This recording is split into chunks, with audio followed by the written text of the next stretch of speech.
esta segunda parte de la clase, lo que vamos a hacer es, vamos a aplicar esos conceptos que estuvimos viendo de lingüística ya al análisis de arquitectura, ¿no? Recordando que lo que nos planteábamos al comienzo era si existe un lenguaje de arquitectura, ¿verdad? Si podemos decir que hay un vocabulario en arquitectura, si hay una gramática, si hay una manera de combinar elementos para que transmitan siempre el mismo mensaje, ¿verdad?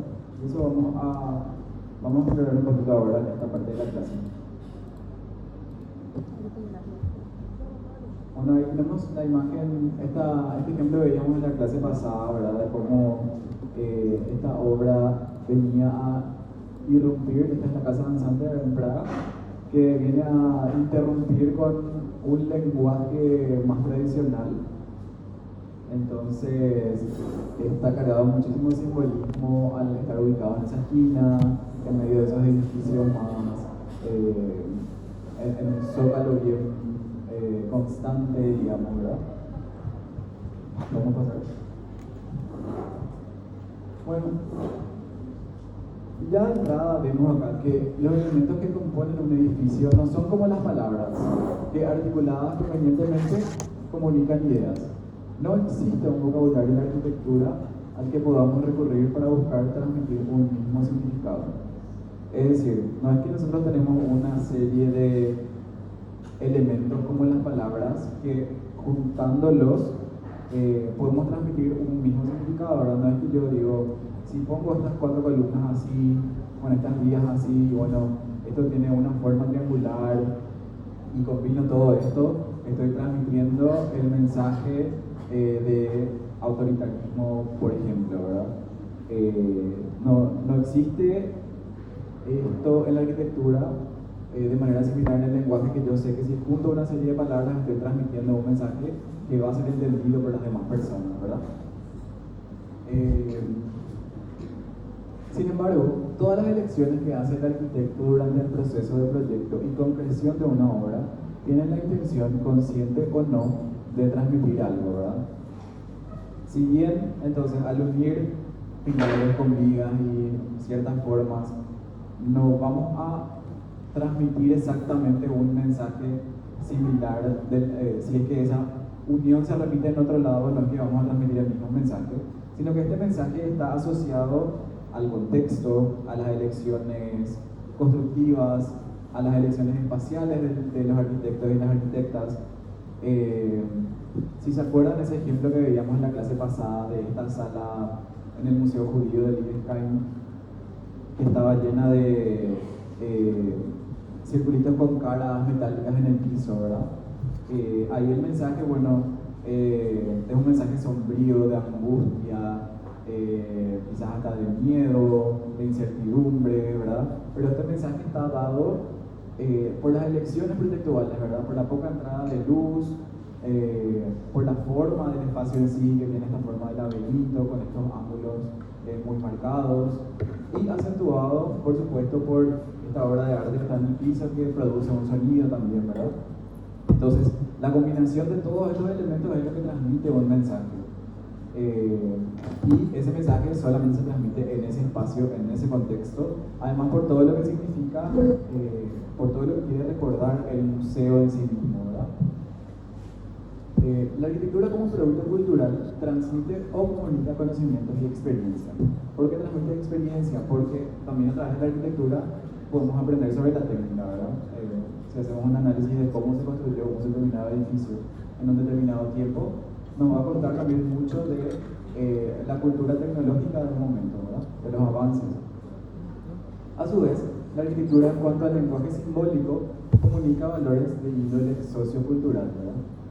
Es lo que veíamos hace rato con esos ejemplos de la cultura como universo simbólico. La arquitectura está dentro de ese universo simbólico, ¿verdad? Acá vemos una ilustración que para este ilustrador en particular, en el conjunto de edificios del dibujo de arriba dice discurso arquitectónico, dice a la izquierda, y abajo dice soy un buen lugar para vivir. Entonces, para este ilustrador, esta heterogeneidad los edificios, esta variedad de alturas, de tipologías, monumentos. Esto es lo que hace un buen lugar para vivir en una buena ciudad, ¿verdad? Y abajo, a la izquierda, dice tartamudeo arquitectónico, a diferencia de discurso arquitectónico que dice arriba, ¿verdad? Y ahí abajo ven que se repite un tartamudeo en inglés. Y para él, esta suerte de producción en serie que podemos llegar a asociar a la arquitectura moderna de repente, también podemos asociar esta idea a la construcción de edificios con muchísimo vidrio, sea el contexto en el que sea.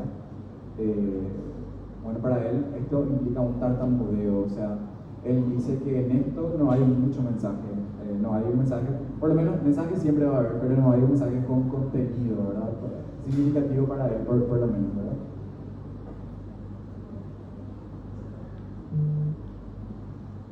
Bueno, sin embargo, el lenguaje y la arquitectura tienen en común una estructura sintáctica. El término arquitectura conota la idea de estructura u orden interior.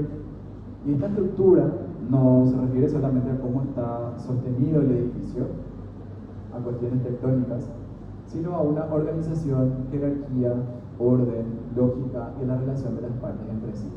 En esta característica de estructura de la arquitectura es donde podemos hablar de una similitud con el lenguaje, ¿verdad? También refiriéndonos a los conceptos de estructuralismo que veíamos en la clase anterior, de arquitectura como sistema, ¿verdad?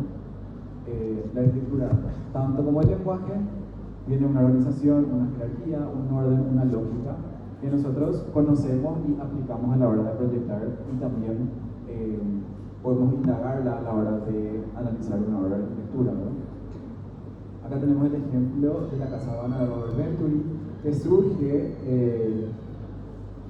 como reacción a las ideas del movimiento moderno que eran muy tajantes en cuanto a la utilización de techos planos, ¿verdad?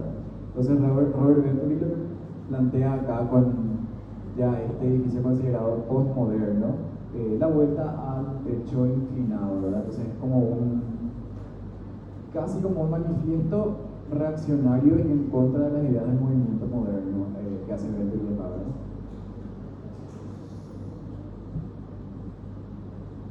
Bueno, y ahora vamos a hablar de los conceptos de lengua y habla aplicados a la arquitectura.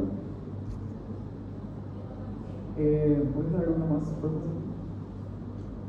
Si la arquitectura es un sistema codificado de comunicación, el fenómeno arquitectónico puede ser observado desde la dicotomía lengua-habla. Entonces, si estamos de acuerdo que la arquitectura, el punto en el que podemos compararla con el lenguaje es esta estructura de organización, si estamos de acuerdo que esto es válido, entonces podemos aplicar los conceptos de lengua y habla para analizar la arquitectura, ¿verdad? Como lengua, todos sus elementos se hallan en relación de dependencia, es el producto colectivo de muchas generaciones, es expresión de una cultura, de una época, de un sistema constructivo.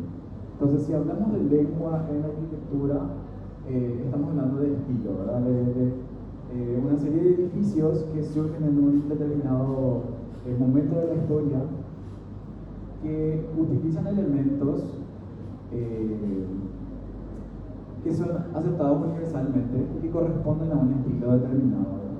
Acá tenemos como ejemplo San Andrés del Quirinal de Bernini, que es de estilo barroco, ¿verdad? Entonces sabemos que si nos hablan de un edificio barroco, nosotros ya tenemos una idea, gracias a nuestros conocimientos, a lo que aprendimos en la facultad, de cómo más o menos va a ser el edificio, ¿verdad? Cómo es un edificio de estilo barroco. En este caso la lengua es el barroco, ¿verdad? La arquitectura como lengua se genera por un sistema de formas convencionales, según reglas no escritas, dentro de una lógica, una regularidad, con carácter de anticipación, es decir, antes de ver el edificio, si nos dicen que es barroco, ya sabemos más o menos qué esperar, ¿verdad? Es producto de una evolución y el valor de un edificio es resultado de la existencia simultánea de todas las otras obras arquitectónicas y en especial de sus similares. ¿Por qué dice esto? Porque nosotros con nuestros conocimientos podemos identificar un edificio barroco dentro de una ciudad, por ejemplo, y en el caso del Vaticano hay todo un conjunto dentro de la ciudad de estilo barroco, que lo que hace es enalzar el significado colectivo de este estilo, ¿verdad? Está muy asociado al simbolismo de los edificios del Vaticano en este caso, ¿verdad? Y tenemos la Plaza de San Pedro del Vaticano, que es el libro.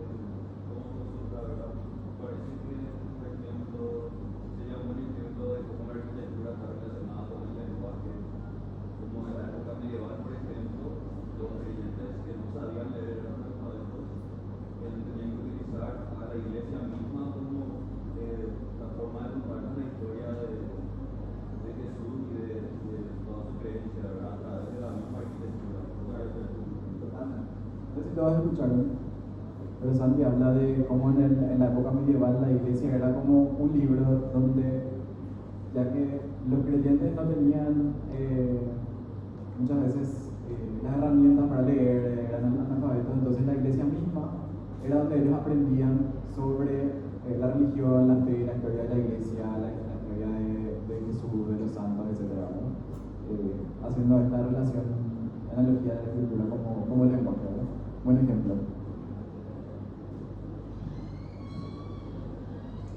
Bueno, y si hablamos de la escritura como habla, es el resultado de un acto individual. Por lo general, la escritura como habla surge como un acto revolucionario en respuesta a una lengua imperante anteriormente, ¿verdad? O incluso una lengua imperante en el momento en el que surge la obra, ¿verdad? Se ponen en tela de juicio los valores sostenidos por la lengua. Es una acción que el arquitecto realiza para manifestar sus propias ideas y posee un ímpetu revolucionario, ¿verdad? En su momento de construcción, la casa de Cascada, Plan del Rey, es hablar, ¿verdad? Porque nunca antes se había construido un edificio con estas características, con estas formas, estos voladizos, relacionados tan peculiarmente con la naturaleza, etcétera, ¿verdad?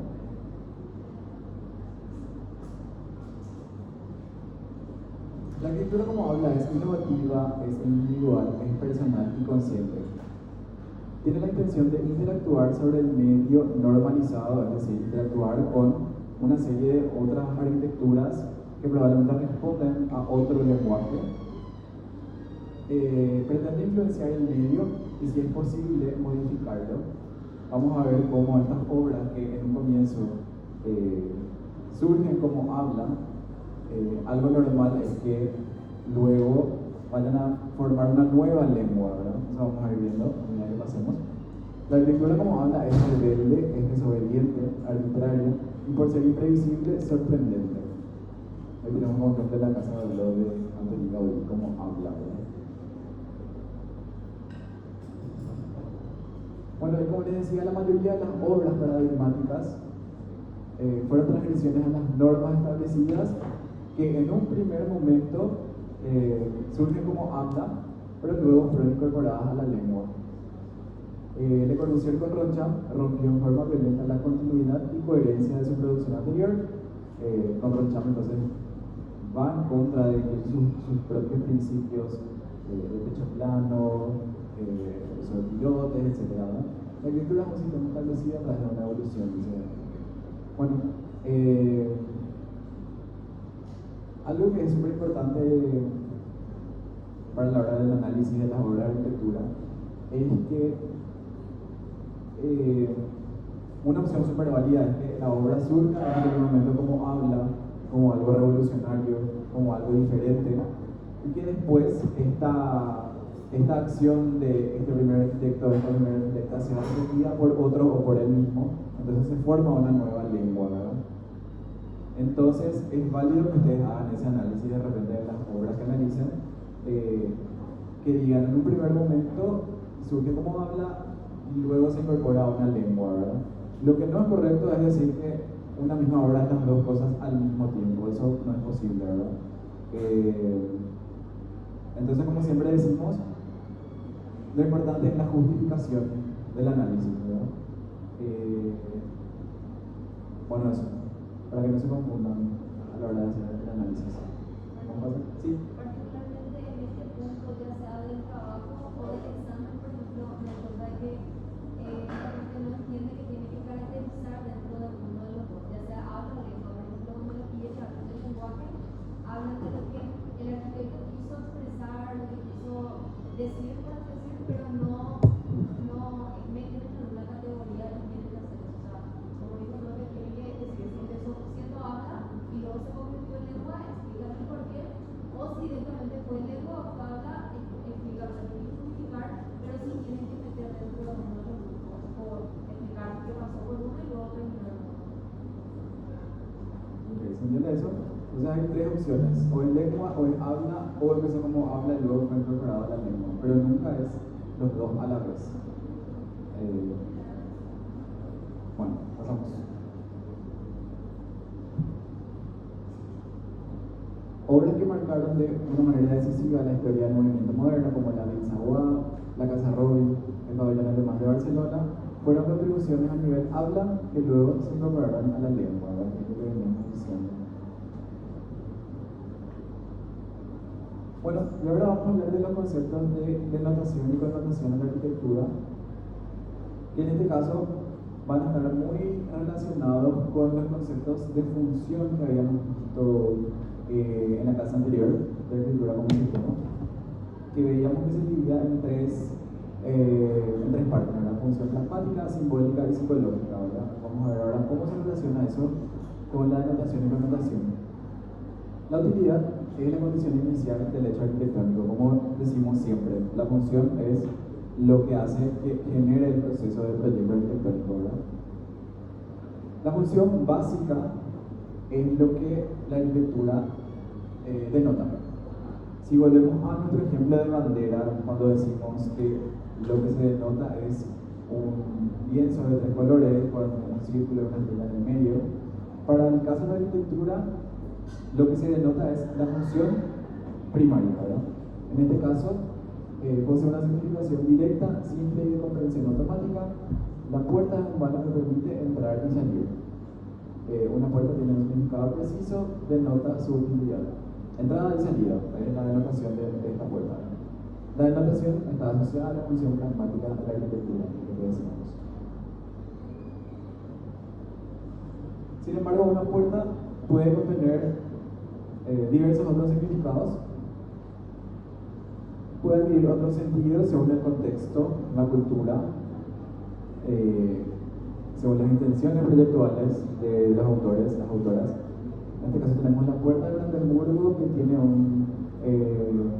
es un monumento para Berlín, tiene un significado simbólico, histórico, cultural, y hoy en día también un significado como un ícono para la ciudad, un punto donde van todos los turistas, donde se quieren sacar fotos. Después está el Arco de Triunfo en París, que es la misma cosa. En su momento se erige como recordatorio de campañas bélicas, de triunfos, pero a lo largo del tiempo fue evolucionando su significado y hoy es un icono de la ciudad, visitado por miles y miles de turistas cada día, etc. Y la puerta Torii, que en un contexto japonés tiene un significado religioso, que lo que implica es que una vez que se pasa más allá de la puerta se está entrando a un territorio ya sagrado, ¿verdad?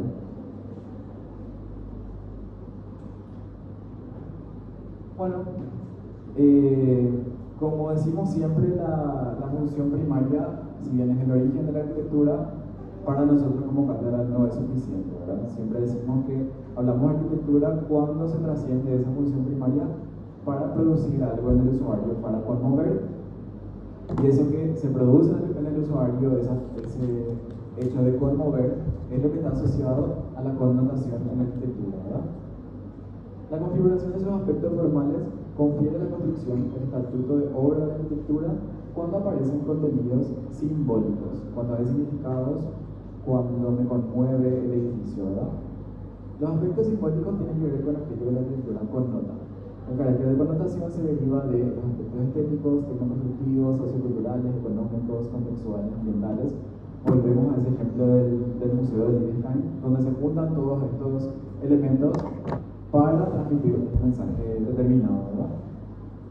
Y la connotación se relaciona a las funciones, a los aspectos de la función que tienen que ver con lo simbólico y lo psicológico, es decir, con qué produce en mí este espacio, esta arquitectura, y qué produce en mí este espacio, esta arquitectura como parte de una sociedad, de un colectivo, de una cultura. Si respondemos esas preguntas, estamos respondiendo qué connota la arquitectura, perdón. Bueno, ahí tenemos una pelota de Lobai, que bueno, venimos analizando ya varias clases, que si analizamos lo que denota, sabemos que es una construcción que tiene dos espacios cerrados, un espacio intermedio, tiene un techo inclinado, tiene unas ventanas, pero si analizamos lo que connota, vamos a recurrir a aspectos socioculturales, aspectos económicos, aspectos constructivos, para decir que ese espacio de transición es el espacio donde se reciben las visitas, porque nuestra cultura está muy acostumbrada a visitar a los vecinos, a los parientes,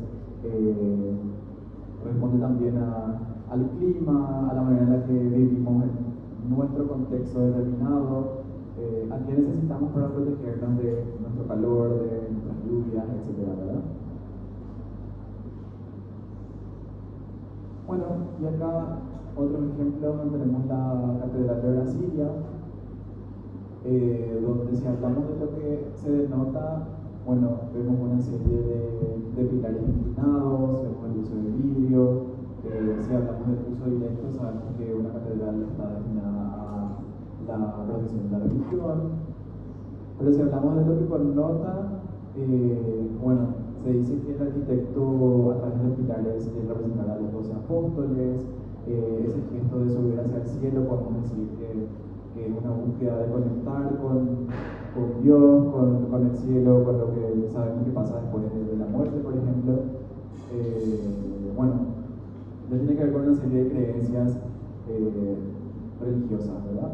Después si hablamos del Capitolio de Estados Unidos, y lo que denota, vamos a hablar de la función, que es una serie de oficinas administrativas donde trabajan los miembros de la Cámara de Diputados y Senadores de Estados Unidos, etcétera, ¿verdad? Si hablamos de lo que connota, hablamos de el simbolismo que tiene para ellos la democracia, de por qué es un edificio tan imponente, porque están queriendo transmitir como el poder del gobierno de Estados Unidos, lo que ellos quieren, cómo quieren que el mundo les vea, cómo quieren ser percibidos por los visitantes, por los turistas, por el resto del mundo, ¿verdad? Y bueno, tenemos también finalmente el ejemplo del Panteón de los Héroes, que si hablamos de lo que denota, si vamos a la función primaria, sabemos que hoy se contienen los restos de figuras significativas de la historia de nuestro país, dando un espacio de devoción adentro, pero si hablamos de connotación, sabemos que este edificio es un símbolo para nosotros donde la sociedad se reúne cuando hay algo que conmemorar, algo que festejar, no sé, una victoria de la Albirroja, algo político significativo para un grupo de personas. Es el lugar donde la sociedad se reúne para estos eventos importantes dentro de la historia, ¿verdad? Bueno, y para terminar esta clase, en cuanto a lo teórico, este video es parte de una charla que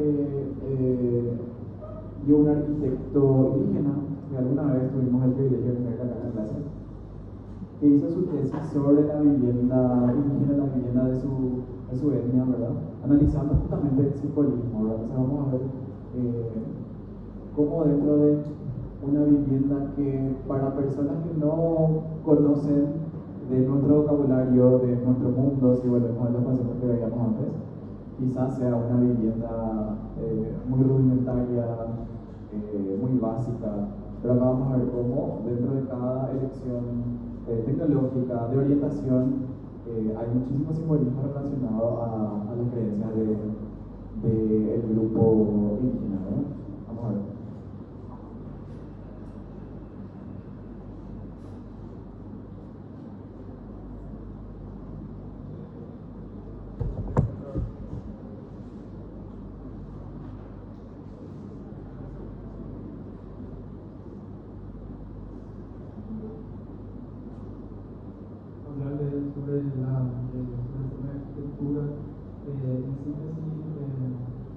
cómo la arquitectura refleja la cultura, la tradición, la costumbre, el hábito en sí, especialmente la arquitectura como resultado de la cultura. En esta oportunidad, cuando hice el trabajo de tesis que presenté en 2010, se basó principalmente en eso, reflejar en la arquitectura el modo de ser indígena, ¿verdad? Y este proyecto tenía como objetivo general que el espacio construido, en este caso la arquitectura, responda a los códigos, a unas pautas culturales que manejan los guaraníes. Y los objetivos particulares es la vivienda como una identidad cultural, o sea, recuperar la identidad a través de la arquitectura, por medio de los valores culturales, la tradición constructiva, de alguna manera implementar lo nuevo con lo tradicional, pero sin alterar lo que es la cultura y la tradición, aunque la sustentabilidad, ya sea económica o ambiental, o también en cuanto el capital humano, ¿no? Y para hacer este trabajo se hizo un grupo de comunidades, como ustedes saben, hay muchas comunidades indígenas, en este caso en el departamento de Itapúa. Este sería el mapa de Itapúa. Los puntos de fucsia que ustedes ven son las comunidades que yo llegué, y el amarillo, de alguna manera yo no pude llegar, y los puntos azules serían la área urbana de cada distrito. Este sería el primer grupo, el segundo grupo, el tercero, el cuarto grupo por su ubicación geográfica. Y se lleva un análisis y diagnóstico de todas las comunidades, o sea, en síntesis, hacer un relevamiento general de la situación del pueblo indígena, en este caso un guaraní. Se analizó en cuanto a la salud, educación, temas productivos, población económicamente activa. Y una vez que se hizo todo el análisis del sistema, se hizo el análisis de lo que responde a la arquitectura, o sea, una parte de lo que es el sistema, ¿no? O sea, cuáles serían los factores que utilizan los pueblos indígenas en cuanto a la concreción espacial, cuáles serían los factores, ¿verdad? Los conceptos, los esquemas que utilizan los pueblos indígenas a la hora de crear arquitectura. Y dentro del núcleo residencial están son espacios concéntricos que ustedes pueden ver.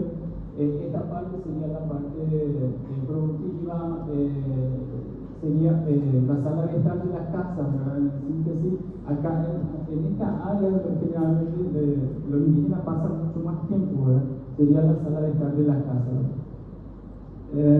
Y bueno, esto se ubica distante uno del otro porque están condicionados a la tradición de visitar. O sea, que yo tengo que visitar a mis abuelos, a mi hermano, a mis vecinos. Entonces, la vivienda tiene que estar separado uno del otro, ¿verdad? Esto es porque, según la cosmovisión y las creencias de los pueblos indígenas, la tierra es un espacio, es un todo que no tiene límite. Y al no tener límite, yo puedo recorrer y construir mi casa, ¿verdad? Y por otro lado, según las creencias, ¿verdad? Que el espacio no tiene límite. Pero ¿qué pasa cuando generalmente uno no analiza la cultura? Se llega a esto, ¿verdad? O sea que se trata de cambiar el hábitat natural por otras soluciones que de repente funciona en otras áreas, pero en el campo, o sea, en el hábitat en sí de los indígenas puede no resultar, ¿no? Y esto sería la actividad que se realiza dentro de ese espacio, en cuanto a la actividad. O sea, es un espacio muy flexible, o sea, que la gente ahí cocina, come, toma tereré, se relaciona con el medio ambiente en sí, ¿verdad? Y si una persona tiene más allá su casa, esa persona puede pasar tranquilamente por ese paseo. O sea, es un espacio totalmente democrático, por ejemplo. Y otro de los factores más importantes es un espacio de transición entre lo que es el espacio interior y exterior. O sea, hay un límite difuso en lo que es el exterior y el interior. Y en este espacio generalmente lo que se hace, la fogata en guaraní significa tataytuy. Es acá donde se hace esa transmisión de generación en generación, ¿no? O sea que es una escuela para los indígenas.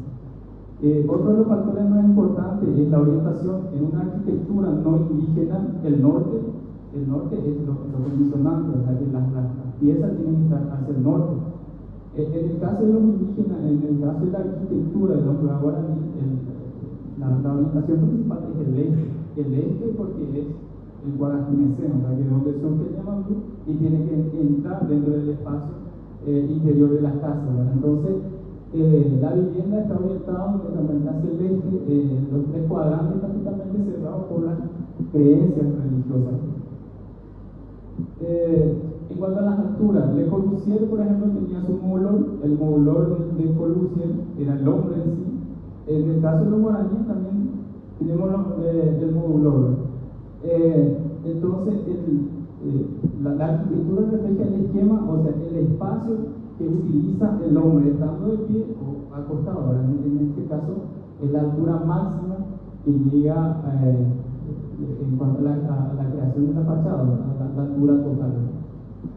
Y la inclinación se saca, esto sería la altura máxima, o sea, estando el hombre con el brazo extendido y con el brazo en forma horizontal, ahí se saca la inclinación a 45 grados. ¿Verdad? Entonces, esto refleja lo que es la arquitectura bioclimática, o sea que se controla la entrada del sol a través de la inclinación de los techos, que sería 45 grados. Y bueno, esta teoría yo tenía que demostrar, es una teoría, acá no hay ninguna certeza, acá el Señor alcanza tranquilamente lo que es su viga principal, la viga principal en este caso es la cumbrera, ¿no? O sea que la importancia que tiene la escala humana con relación a la arquitectura, eso es lo que se refleja en este análisis. Y bueno, la forma y el tamaño son espacios totalmente racional, funcionalista, racional porque se trata de economizar el espacio, las tecnologías en sí. Y en cuanto a las tecnologías, o sea, la utilización de los materiales está totalmente relacionado a las creencias.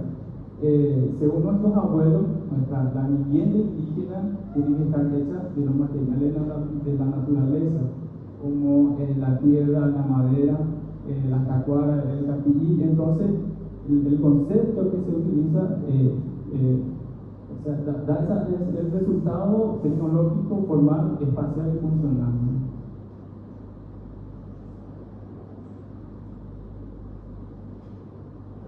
Bueno, por temas de luz, de vuelta no se puede ver en las plantas y los gráficos que él mostraba, pero vamos a postear este video en la plataforma para que puedan ver de nuevo en sus casas.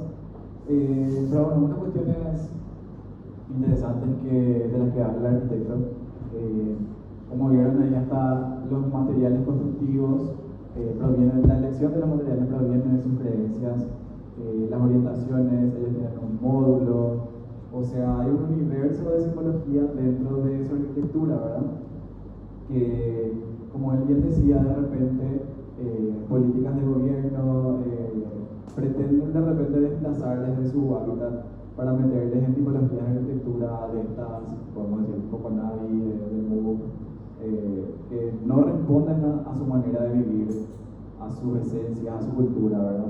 Entonces, por eso también de repente hay como una reacción negativa de ellos ante esta situación, ¿verdad? Todo esto nos ayuda a entender un poco más de su contexto y de, como ven, ya podemos hacer hasta un análisis social a partir de la arquitectura, ¿verdad? Bueno, hasta acá llegamos con la parte teórica de la clase. ¿Tienen alguna duda o alguna consulta? ¿Todo claro? Bueno, vamos a hacer ahora un ejercicio. Denme unos minutitos y voy a proyectar ahí lo que vamos a hacer.